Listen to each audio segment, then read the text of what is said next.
بله یک گپ آخر میزنم.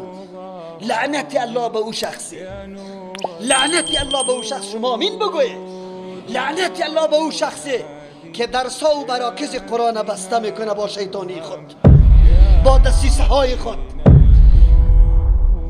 با برنامه های ابلیسی و شیطانی خود درس قرآن بند میکنه. او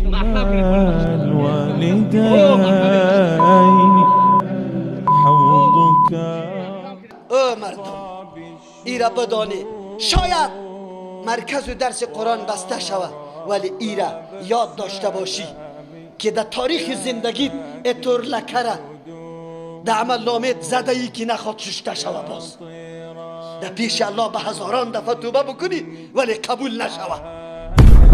به اینمی قدر ریش میایی درس قرآن به محض گپای عادی بند میسازی.